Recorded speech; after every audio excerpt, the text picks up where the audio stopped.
maybe we should start and find out about how long you were in the Army before you got sent to Hawaii. Well, I went in there for about a couple of 3 months. I went in the Army in September, and got in Hawaii December the 10th, 1940. 1940. Yeah. So you got to Hawaii about a year before. Yeah, I'd been in there right a year before the war started. Okay. Like in 3 days. Now, what brigade were you with in the Army? I was in the infantry. Along then, it was 35th Infantry. 35th. Yeah, infantry regiment. Okay, and so at this point, you've already gone through your basic training. No, we didn't get the basic training until we got to Hawaii. Oh, really? Yeah. Okay. We got our basic training in Hawaii after we got assigned to the company. Then during that year leading up to December 7th, 1941, about what kind of things were you usually doing day in and day out? Well, most of the time we just out drilling and kind of training a little bit, and we didn't know a whole lot then. It was fairly easy. But, you were living in Hawaii. It was a pretty good life, I guess. Well, fair. Yeah. It wasn't that good, but yeah. But about the month before the war started, we had been out on big ammunition dump back off of Fort Shasta. Out there on guard duty for a little over a month out there doing Thanksgiving and everything. And we come in back to the barracks on Saturday afternoon. And we come right by Pearl Harbor. And the ships were just tied up together, 3 and 4 looked like tied together. And come by the airfield down at Wheeler Field, and the planes were lined up on the field just like they had inspection. And the Japanese come in and everything, that was set up perfect for them to knock them out. What kind of day-to-day things were you doing in that month leading, like say like on the week leading up to December 7th? What were your superiors having you do every day? Well, we were on guard duty at that big ammunition dump, and we were pulling guard. I think it was 8 hours on, and 4 hours on and 8 hours off. We went out there for over a month, and we were supposed to come in Saturday afternoon, and we were supposed to have 3 or 4 days off to kind of rest up and get our equipment and everything cleaned up. But we didn't get to it. Got bumped the next morning. So December 7th, you were supposed to have the day off. Oh yeah, it was on Sunday where everybody was supposed to have the day off then. Yeah. And we were supposed to have 2 or 3 more days off too, and also have our Thanksgiving dinner, which we didn't have out on guard duty. Were you awake that morning when the cook had just come up and woke me up. I went up for one of the breakfast, and I told him, I'll be down in a minute. And that's when I heard the noise, and the bombs coming off. And I looked out the window, and I saw these 3 planes come down at Wheeler Field and bomb these big oil tanks. And some of the boys said, boy, the Army and Navy really have a maneuver this morning. I said, maneuver as hell. I said, they would be bombing them things up maneuvers, blowing them up. So you knew right off the bat that there was something wrong. I knew right then there was something wrong. So I went home and started getting my equipment ready to go out in the field, move out in the barracks. And that afternoon we moved out into between, kind of outside of a pineapple field, and there was a big little hill up there. And we got up on the hill that afternoon, that night, and we sat up there all night and watched them ships burn. We could look right over Pearl Harbor. Yeah. We sat up there watching them ships burn. Did you immediately know what extent of an attack it was? Did you know if there was going to be ground troops or if it was strictly planes? Did you? Well, we didn't know. We didn't have no idea what it was going to be. Just knew the planes were bombing, and if they'd landed ground troops, they could have took the island about it in a little while. So we didn't. We finally got our rifles out of the rack, but we didn't have no ammunition. The supply sergeant was downtown, and he finally got in about lunchtime, and all we got down was 2 clips of ammunition apiece. Didn't have no machine gun ammunition. And 2 clips for ammunition for a rifle, that was only 16 rounds. When you first got your equipment, where did you go from there? Well, there was nothing we could do. Just stand down and wait for them till we find out, where to go out from the barracks. What were you and your coworkers talking about at the time? What was everybody talking about? Well, they weren't talking about a whole lot. We didn't know what the heck was going on. Was that a general consensus? Was that everybody kind of a little taken surprised by it? Well, everybody was surprised, and everybody was scared too. Like I say, we didn't know what the heck was going on with them, but we knew something was going on, and we figured that it was war at that time. They were bombing and everything. Did you have any idea about who it might have been attacking? No, right to start with, we didn't. Then we could, you see the planes with that big sun on the wings and stuff, and you knew then it was Japs. Yeah. So they were that close. You could see the decals on their Oh yeah, planes. you could see the planes, they're coming in, and you could see the decals on the plane and everything. And they come over, they set a couple of 2 or 3 trucks on fire right behind the barracks there on the motor pool. Well, they come on that straight, they didn't bomb them, but they strafed them and set 2 or 3 trucks on fire back there. I was about to say, how close were you to a lot of the extent of the damage in terms of proximity? Well, it was probably half a mile down Really? to Wheeler Field, and then probably, I don't know, 6, 7 miles to Pearl Harbor, from where we were at the Schofield. When we moved out in the field out there, we got up on that hill and we could look right down on Pearl Harbor, which was probably about 5 miles in, 4 or 5 miles in, away, but we could see it good. Yeah. So that was a pretty clear day, wasn't it? Like the Yeah, it was weather's- sun shining pretty, nice and warm. Just a regular Hawaiian day. nice relaxing Sunday. Well, it would have been, but so you said, I guess the attacks kind of ceased about what time that day? Probably about 9:30, something about that on there, 9:30, quarter to 10, somewhere in that time. What did y'all do at that point? Well, we just waited for catch some trucks and go out from the barracks and out in the field out there and get away from the barracks. Then like I say, I missed my breakfast and lunch too, I think, and I might have got a sandwich for supper. And the next day we were out in the field, and the pineapple bugs got most of our lunch then and breakfast and stuff too. And the next day we eat pineapple bugs and all. They got hungry. Rake off the bugs and eat right on. Yeah. So that afternoon, you said you guys were doing what again? We just went out. We wanted nothing we could do. Yeah. But, Sit and wait. just wait. And then after about, I think it was probably Wednesday, I went down into Pearl Harbor, or some of us went down into Pearl Harbor, where they on guard duty where that Pan American Clipper come in.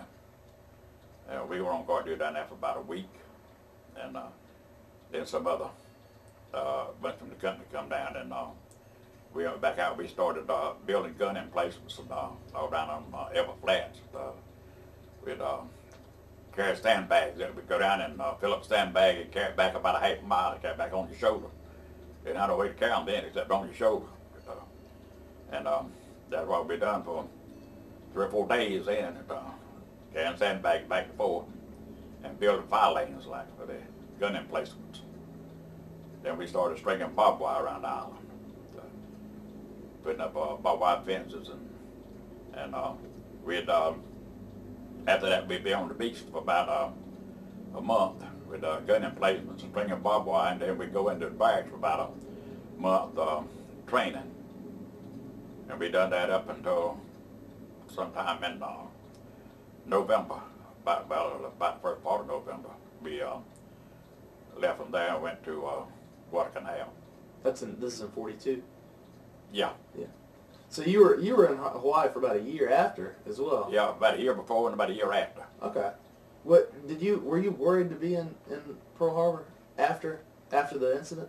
Well, we were all scared all the time. Yeah. But, like I say, we didn't know what was happening or what was going to happen. But we knew it wasn't safe nowhere. But we didn't know where they were coming back. They tried to come back when they had that Midway battle. Mm. I think they tried to come back then, but they didn't make it. And they was planes from Hawaii going out day and night then when they had that big Midway battle. I don't know where they were bombing them ships and then. But they was planes going and coming. We had to double our guards. We were out on the beach and pull about 8 hours on guard and 2 hours off just about it. And work all day.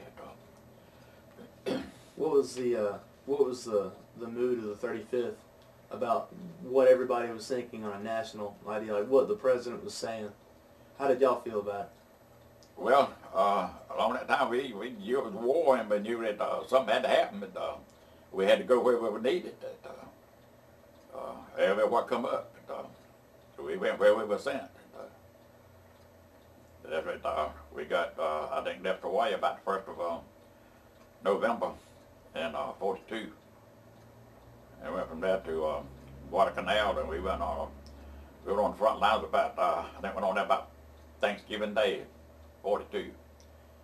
And we stayed up on the front lines there until, I think, sometime in January, to finally cleared off that section of the island. And how long were you there? We were there until, on Guadalcanal till up about, I mean, it might have been August of that year, and we left from there and went to Villa La Villa, another little island up in there. And they a little action there, not a whole lot, but we were there for about 2 months, and then come back and went to New Zealand for a couple of months, 2 or 3 months. And then we were left there, we come back to New Caledonia, and we done a lot of training and everything there until about probably November, the 1st of December then, and we left and went from there to Luzon. We landed right behind the beachhead on Luzon, and it was in about the 1st of April. When I got relieved off the front lines, I had to come home. But this is in 45. 4 or 5, yeah. Yeah. We went to Luzon. Where we landed on Luzon, I think about the beachhead was made on not January the 9th, and I think we landed either the 10th or the 11th of January, right behind the beachhead. And, our outfit put 165 days on the front line on Luzon. Wow. But I wasn't with them all that time. Yeah. Only about maybe half that time before I left to come home on a furlough. But take a furlough and go back over there. That's one thing I wanted to ask about. When you finally got back home, you kind of came back to some kind of a surprise, didn't you? Well, it was a surprise to everybody. I didn't let them know I was coming home. I got to Nashville, Tennessee, and we got off the train there, and I went in and sent them a telegram that I was in Nashville, Tennessee, and was coming home. And I got Fort Bragg, and we come across on a troop train from Seattle, Washington, and back into Fort Bragg. Then we had to get processed for furlough. And I got back to Kinston. The bus was supposed to get in there about 10 o'clock at night, and the bus broke down in Warsaw. And it was about 12 o'clock when I got back to Kinston. Everything was closed up, and I moved to the bus station. I didn't know where I was at. I didn't even know if I was in Kinston. And I looked around. I was going to try to get out of the cab and go up to the hotel and spend the night. And there wasn't no cab or nothing nowhere around. I didn't think I had an uncle that lived there in Kinston. But we had to look his phone number up in the phone book, and it had his address. And I wrote that down. By that time a cab come up out front, and I run out and grabbed the cab and gave him the cab around to my uncle's house. And knocked on the door about 1 o'clock in the morning. And my aunt came to the door and asked if my uncle was home, and she said, no, says he's out of town. Like around, said, oh my goodness, what am I going to do now? And the cab had already gone. And she asked me, said, you want to go home, don't you? I said, well, I'd like to. And so she got up and carried me home. But my uncle was out of town, and I lived, well, my mom and dad lived at that time about a mile out of town. I didn't know where they lived. Yeah. So I got home about 1:30, 2 o'clock in the morning. And it was a surprise to them too, Mom and Dad, because they were the only ones there. Yeah. I think it was my sisters. Then my other sisters all come in the next morning. But it was about 4.5 years before I got home. Now, what had happened with the farm? With the farm? Yeah. At that time, Daddy had moved off the farm there and had moved to another farm there right outside of Kinston. And I farmed with him for a year or two, well, 2 or 3 years. When about was this?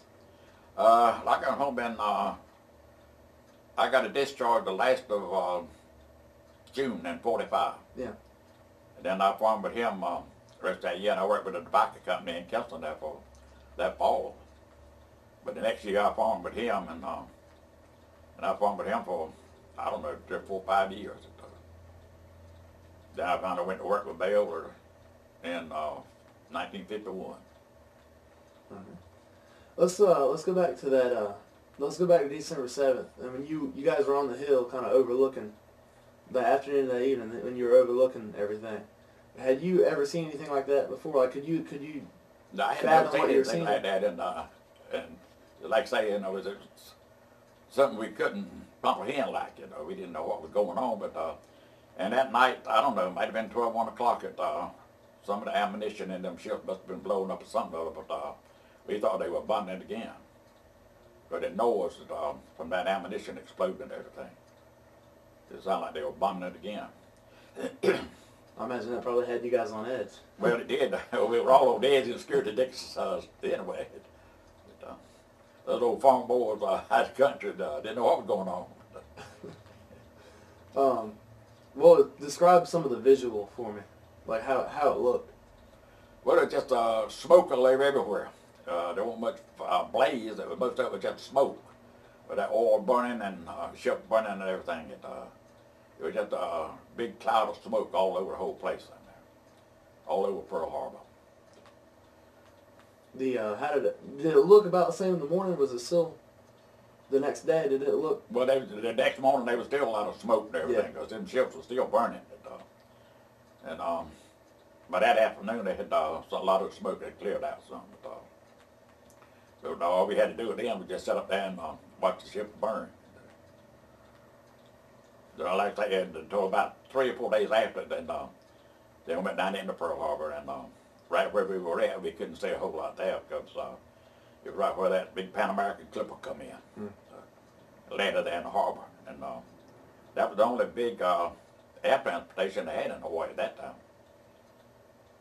They would come in and land at the harbor and had a docks up there would pull up to unload and load passengers. And there was a lot of the officers coming over to see what was going on, and some of the officers' wives that was over there was coming back to the States. What were the in talking to your friends? Was there a lot of were a lot of them saying that they wanted to get like a revenge? Were they feeling like they wanted to try to get back at these guys immediately? Well, we wasn't a whole lot to talk about what was going on there because we didn't know what was going to happen. But we all wanted to get revenge on them.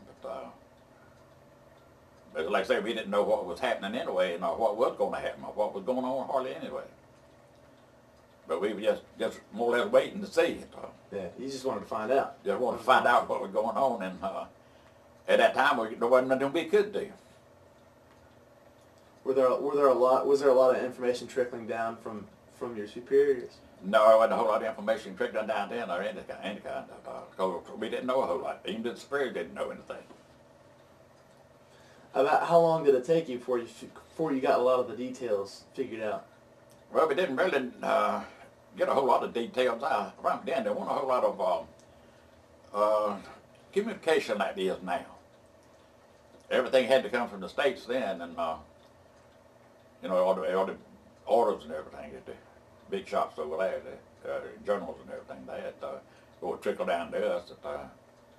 Then they got their orders, and then they sent them on down to us. But then it's a whole lot different now. You done what they told you. So you got out there and had to do what you had to do. Yeah. And like this, you get on the front lines, you're scared to death to start with anyway. And we on the front line there, we moved right up in there with the Japs, moved through our lines right up in there with the Japs on Guadalcanal and on a little hill. And there was a couple of us got over that hill there a little bit too far, and got pinned down with machine gun fire. And I was laying right below where this machine gun was firing. And every time it opened up, one of us would move, but it opened up and it was just above me. And I was laying that flat on the ground. But we had to lay there until it got dark before we could get back with our own men. Wow. We laid there about half a day or the other by myself over before we could get back with our own men back up on the hill. All right. Now when you were in Hawaii, immediately following the attacks, those first couple of weeks, what was it like just being around the base? What was the atmosphere there? Well, we were just, like I say, doing stringing barbed wire and building gun emplacements in case there was an attack on Hawaii. Because we didn't know where they were going to try to attack or anything. But we had to try to get prepared for them in case they did. Putting barbed wire up and then building gun emplacements, fire lanes. And we worked right there all day doing that. And a lot of times you had to sleep on the ground at night anyway.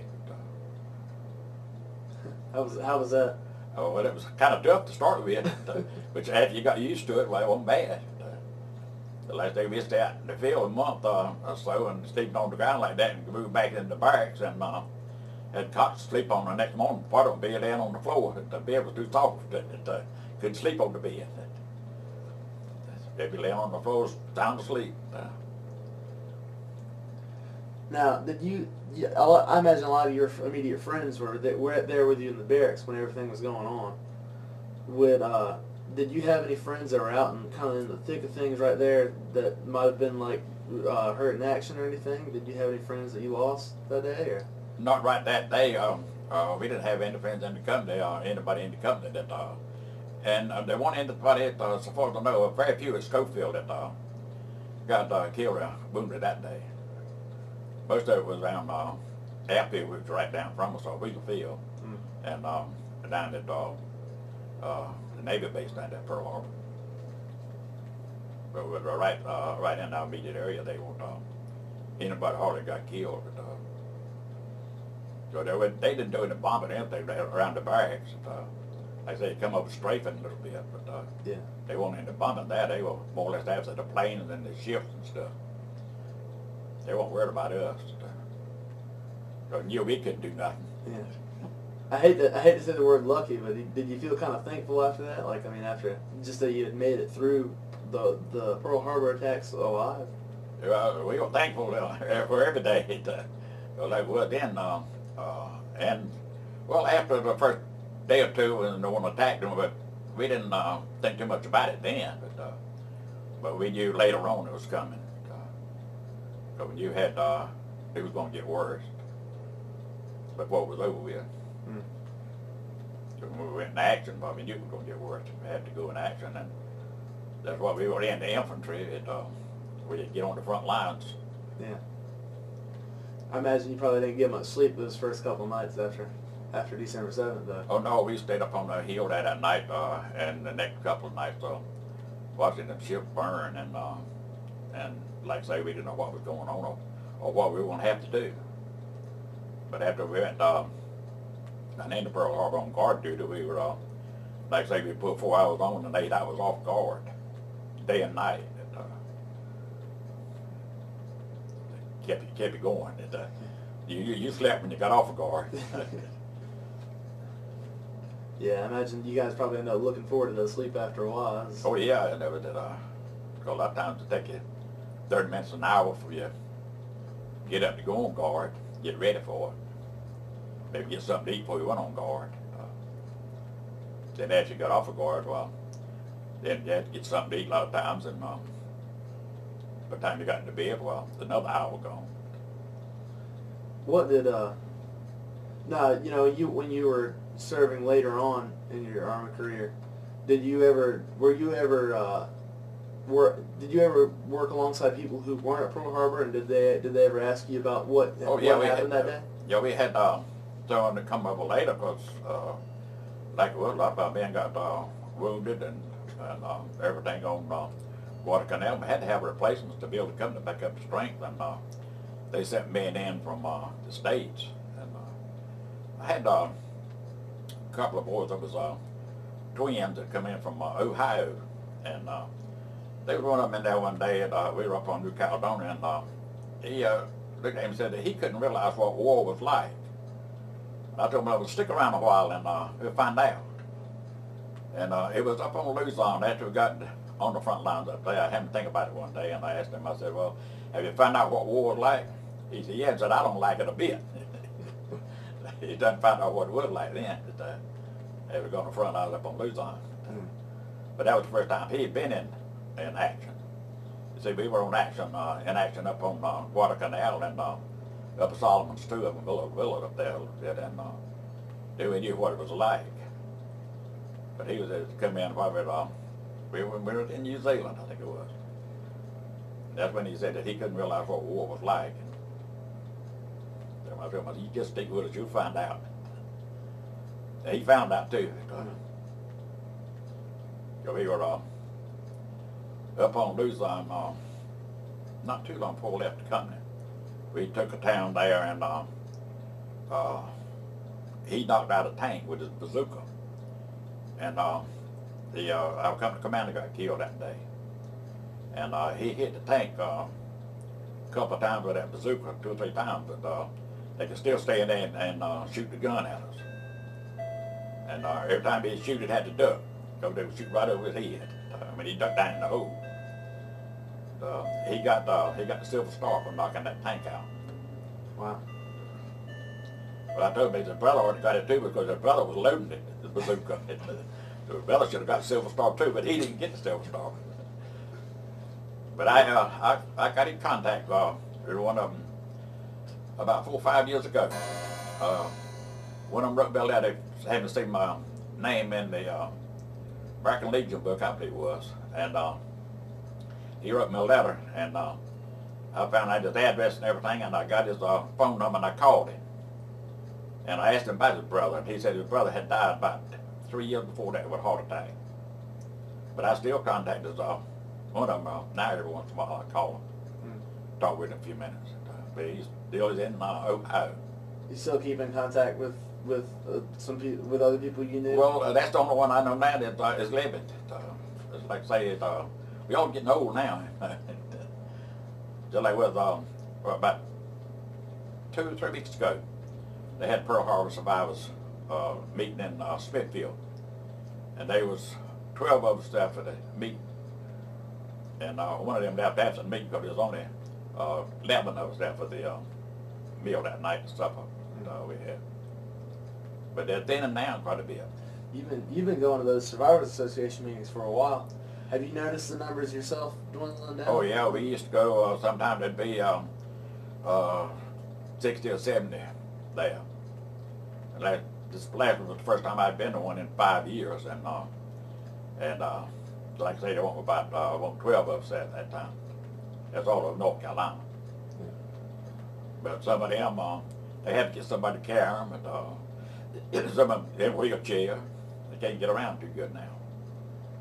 You know, you're in a unique situation being one of about 12 people from North Carolina that can get that kind of carry that day with you. What's one thing I think what's one thing people should remember about Pearl Harbor that you could tell them having been there?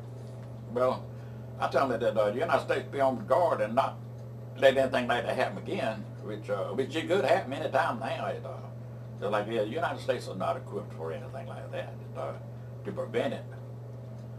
But at that time, we really weren't expecting it, even though it looked like stuff was set up for the Japanese. And if we had been expecting it, they would never got that close to start with. Because they had surveillance planes out, and the ships would have been out, and the planes wouldn't have been lined up on the field waiting for them to knock out. But if we'd had any idea that anything like that was going to happen, we'd have been prepared for it a little bit better than what we were. Well, a whole lot better. Because like I say, all the ships were tied up there together, and I wonder where they could miss them. And the planes lined up on the field, they should go down the line and pick them out as they wanted to. Nothing to bother them. Nothing to shoot at them or nothing hardly. There's some of the ships, I think, finally got guns up and shot at them, and some of the places around there got a few machine guns up and shot at them a little bit. But there wasn't a whole lot of that going on. They'd come in and do what they wanted to. No opposition. At least for a while. Yeah. So Well, they had- during the whole tact hardly that day was they never get any revenge until I reckon about the first they got out there was when they did come back to Midway.